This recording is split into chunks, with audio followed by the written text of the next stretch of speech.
ગત દિવસમાં પાલ પોલીસ સ્ટેશનની અંદર એક ફરિયાદી દ્વારા વિઝા ફ્રોડની એક ફરિયાદ મળેલ હતી, જે અંગે પોલીસે તપાસ હાથ ધરેલ હતી અને ત્યારબાદ સાયબર ક્રાઇમનો વિઝા ફ્રોડનો ગુનો નોંધીને આગળની કાર્યવાહી પાલ પોલીસ દ્વારા કરવામાં આવેલ હતી. આ કામે વિગત જોઈએ તો જે ફરિયાદી છે અંકુરભાઈ ગુણવંતભાઈ પટેલ, તેઓ વિઝા અપાવવાનું કામ કરે છે. તેઓની સાથે થોડા ગત વર્ષમાં એક વ્યક્તિએ વર્ચ્યુઅલ નંબરથી વાત કરીને પોતે વિઝા લોકોને અપાવવાનું કામ કરતો હોવાનું જણાવીને એમની પાસેથી અલગ અલગ સમયે આંગડિયા દિલ્હી ખાતે કરાવીને 39 લાખ રૂપિયા જેટલી મોટી રકમ 23 ક્લાયન્ટ માટે પડાવી લીધેલ હતી.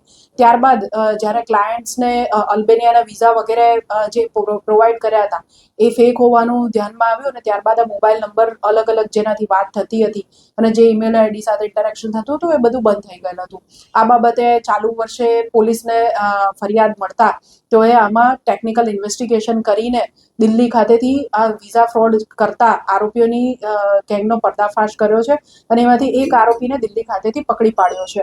આ કામે પાલ પોલીસ દ્વારા અંકિત ઉર્ફે અક્ષિત ઉર્ફે રાજ ઉર્ફે રોકી અશોકભાઈ પટેલની ધરપકડ કરવામાં આવેલ છે, જેણે રોકી પટેલ બનીને રાજ પટેલ બનીને ફરિયાદી સાથે વાતચીત કરીને આંગડિયા દ્વારા નાણાં લઈને છેતરપિંડી કરી હતી અને બદલ ખોટા ફ્રોડ વિઝા પૂરા પાડ્યા હતા.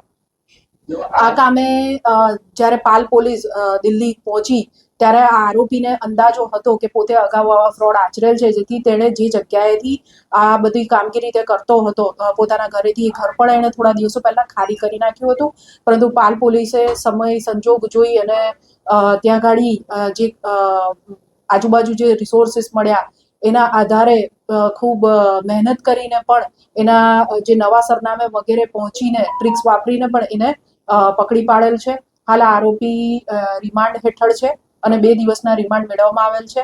આ આરોપીએ અન્ય કેટલા લોકો સાથે આ રીતનું ફ્રોડ કર્યું છે અને એની સાથીદારો કોણ કોણ છે, અત્યારે ક્યાં છે વગેરે તમામ મુદ્દાઓ અંગે અત્યારે પાલ પોલીસ સ્ટેશનમાં તપાસ ચાલુ છે. કેટલા સમયથી આ કામ? લગભગ અમારો અંદાજોથી 1 વર્ષ ઉપરથી કામ કરતો હતો, કેમ કે આ જે ફ્રોડ છે એ ગત વર્ષમાં બન્યું હતું. આ આરોપીનો રોલ શું હતો? આ આરોપી જેમ મેં આગળ કીધું કે રોકી પટેલ કે રાજ પટેલ બનીને જે અંકિત છે એ અલગ અલગ વર્ચ્યુઅલ નંબરથી ને અલગ અલગ મેલ આઈડી બનાવીને લોકોનો સંપર્ક સાધતો હતો. અહીંયા જે ફરિયાદી છે એમનો તે વોટ્સઅપ મારફતે સંપર્ક સાધેલો હતો અને એ પ્રમાણે એ પૈસા મંગાવતો હતો કે હું તમને વિઝા કરાવી આપીશ અને ત્યારબાદ ફ્રોડ એટલે કે ફેક વિઝા આપતો હતો, જે પોલીસ દ્વારા તપાસમાં અને ફરિયાદી દ્વારા પણ જ્યારે અલ્બેનિયાની એમ્બેસીને વેરિફિકેશન માટે મોકલવામાં આવ્યું ત્યારે ત્યાંથી જવાબ આવ્યો કે આ ફર્જી વિઝા છે.